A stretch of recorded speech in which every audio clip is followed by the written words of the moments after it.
আসসালামু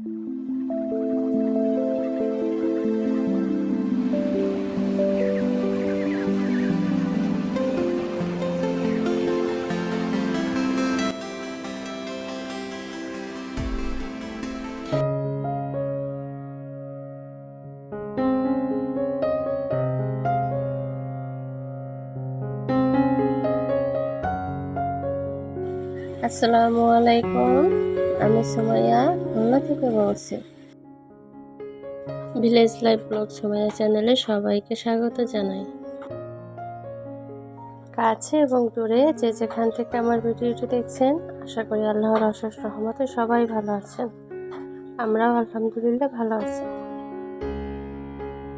বৃষ্টিময় নতুন একটা সকাল নিয়ে আপনাদের মাঝে হাজির হলাম। আজকে সকাল থেকে সন্ধ্যা পর্যন্ত সারাদিনই বৃষ্টি একটু একটু হয়েছিল। তো সকালবেলা ঘুম থেকে উঠে বিছানাটা গুছিয়ে তারপরে তো খাবার খেতে চলে এলাম। তো আজকের খাবারে আমাদের সকালবেলা ছিল ভাত আর আলু ভর্তা আর ছিল টমেটো দিয়ে ডাল রান্না। এই খাবারটা কিন্তু আমার অনেক বেশি পছন্দের, তাই সকালবেলা খুব তাড়াতাড়ি খাবারটা খেয়ে নিলাম। বৃষ্টির দিনে কিন্তু কোনো কাজকামই করতে ভালো লাগে না। আমার তো মনে চায় সারাক্ষণ বসে বসে এভাবে বৃষ্টি দেখি। এমনভাবে সারাদিন বসে থাকলেও বৃষ্টি দেখা শেষ হবে না, তাই কিছুক্ষণ বৃষ্টি পড়া দেখে আম্মুর কাছে চলে গেলাম রান্নাঘরে। এখানে আমার আম্মু নিজেদের ক্ষেতের কিছু শাক কেটে নিয়েছে, আর এই শাকগুলোই আজকে রান্না হবে। যেহেতু কুরবানির পরে একসাথে অনেক দিন বৃষ্টি হয়েছে আর এখনো বৃষ্টি হচ্ছে, তাই শাকগুলো মনে হচ্ছে প্রাণ ফিরে পেয়েছে। তো আমার আম্মুরও শাক কাটাগুলো শেষ, আমি ধুয়ে দিচ্ছি আর সেই সাথে একটু ভিডিও করে নিচ্ছিলাম। শাকগুলো যেহেতু অনেক তরতাজা ছিল, আমার দেখতে অনেক ভালো লাগছিল। কত সুন্দর, হাতে নিয়ে চাপ দিলেই আবার সোজা হয়ে যেত। আর এই পুঁই শাকের তরকারিটা আমার অলওয়েজ খুব ফেভারিট। এখানে আমার আম্মু কিছু ফুসফুস বের করেছে, ওইটা আমি কেটে দিয়েছি। আর এখানে গরুর কলিজা, তো এই কলিজাটাকে আমি আগে একটু ছোট ছোট করে কেটে নিয়ে তারপরে ভালোভাবে সিদ্ধ করে নিয়েছি, যাতে এর থেকে ময়লাটা বের হয়ে যায়। আসলে আমি অনেক জায়গায় দেখেছি এই কলিজাটাকে একেবারে আস্তেই সেদ্ধ বসিয়ে দেয়, তারপরে কাটে। আসলে আমার সন্দেহ লাগে আদৌ ওইভাবে সেদ্ধ করলে ভিতরের ময়লাগুলো বের হয়, তারপরে অনেক জীবাণুও থাকে ভিতরে। আর কলিজাটাকে আমি সেদ্ধ করে এই যে উপরে একটা পলিথিনের মতো আবরণ থাকে, এটাও ফেলে দিই।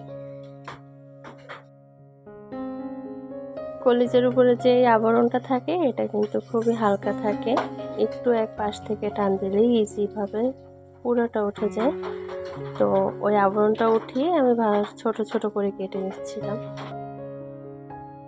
আমি ভিডিওর শুরুতেই বলছিলাম আজকে সকাল থেকে সন্ধ্যা পর্যন্ত সারাদিনই বৃষ্টি হয়েছিল।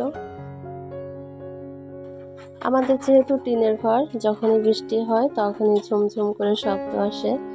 তো এখন একটু বৃষ্টি কম ছিল, তাই আমি এখনই ভয়েস ওভার করছিলাম। তারপরেও রেহাই পাইনি, যেহেতু গাছগাছালি আছে অনেক। তো গাছের যে বৃষ্টিটা থাকে ওইটাই এখন টিনের চালে আস্তে আস্তে পড়ছে। আর ওই বৃষ্টির পানি পড়ার শব্দ দিয়ে আমার ভিডিওতে কিছু নয়েজও অ্যাড হয়েছে। দয়া করে ক্ষমা সুন্দর দৃষ্টিতে দেখবেন। তো এখানে আমি সব কিছুই খুব ভালোভাবে কেটে নিয়েছি, কলিজা পুষ্প, তারপরে সব ধুয়ে নেব।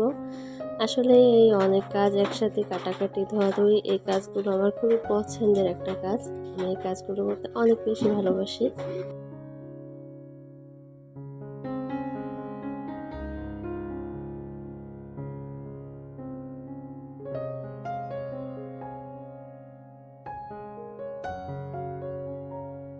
তো দেখতেই পাচ্ছেন কাটাকাটি ধোয়াধুয়ির কাজ শেষ, এখন রান্না করতে হবে। তো কেটে ধুয়ে পরিষ্কার করে নিয়েছি যখন, এখন রান্নাটাও আমিই করব। এখানে কড়াইতে তেল গরম করে কিছুটা পেঁয়াজ আগে ভেজে নিয়েছি, তারপরে ওই পেঁয়াজের ভিতরে কিছুটা রসুন বাটা আর আদা বাটা দিয়ে দিয়েছি। তারপরে লবণ দিয়ে কিছুক্ষণ ভেজে নিয়ে পানি দিয়ে দিয়েছি। আর এখন ওই পানিতে একে একে গুঁড়ো মশলাগুলো অ্যাড করব। তো এখানে আমি এক এক করে সব ধরনের গুঁড়ো মশলাই দিয়ে দিয়েছি, যেমন মরিচের গুঁড়া, হলুদের গুঁড়া, জিরার গুঁড়া আর ধনিয়ার গুঁড়া, আর হচ্ছে এলাচ, দারচিনি, তেজপাতা, এগুলো দিয়ে খুব ভালোভাবে মশলাটাকে কষিয়ে নিয়ে তারপরে এগুলোর উপরে কলিজাগুলো দিয়ে কিছুক্ষণ কষিয়ে নেব। সারা বাংলাদেশে এখন একটাই আতঙ্ক চলে আর একটাই নাম, যেখানেই যাই সেখানেই শুধু রাসেলস ভাইপার। তো এটা আসলে আমাদের নিজেদের অর্জিত কর্মফল, আমরা যা করি সেটাই ভোগ করি। মানুষ মরণশীল, একদিন না একদিন তো সবাইকেই মৃত্যুর স্বাদ গ্রহণ করতে হবে, কিন্তু মাঝে মাঝে আল্লাহ তাআলা কিছু একটা দিয়ে আমাদের বোঝানোর চেষ্টা করে, কিন্তু আমরা তো বুঝতেই চাই না। তাই কিছুদিন পরে পরে একটা মহামারী এসে আমাদের মাঝে উপস্থিত হয়। আমি সত্যিই জানি না রাসেলস ভাইপার নামে কোনো সাপ আছে কিনা, আর যতটা শুনি ফেসবুকে, ইউটিউবে অতটা ভয়ঙ্করও হয় কিনা। আমরা গ্রামে থাকি, আমাদের গ্রাম সহ আশেপাশে 2-4 গ্রামেও শুনিনি এরকমের সাপ আছে কিনা, কিন্তু ইউটিউবে, ফেসবুকে গেলে তো সাপের অভাব হয় না। তারপরেও যে যার নিজ নিজ জায়গা থেকে সতর্ক থাকবেন, সাবধানে থাকবেন। বিপদ তো আর বলে আসে না। আল্লাহ সবাইকে সুস্থ রাখুক, সাবধানে রাখুক, এটাই কামনা করি। তো আপনাদের মাঝে কথা বলতে বলতে আমার রান্না করা শেষ। এখন আমরা দুপুরের খাবার খেয়ে নিচ্ছি, যদিও নিচের রান্না, তারপর অনেক মজা হয়েছে খেতে। আমাদের ঘরের আঙিনায় একটা জামরুল গাছ ছিল, আর বিকেলে বৃষ্টিটা একটু কম ছিল, ছোট ছোট বৃষ্টি পড়ছিল।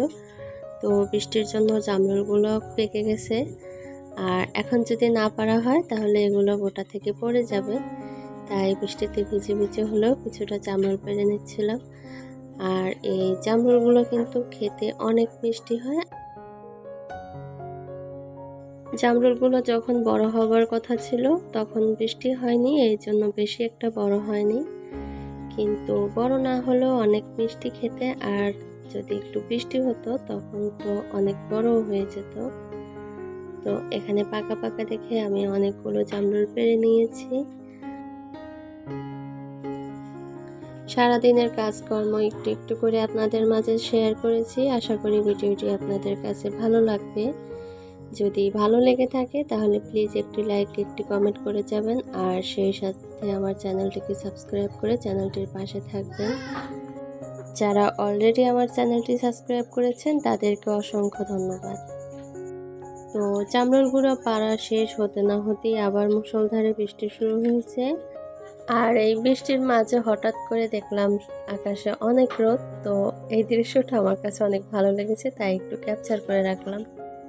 আজ এই পর্যন্ত, সবাই ভালো থাকবেন, সুস্থ থাকবেন। আল্লাহ হাফেজ, আসসালামু আলাইকুম।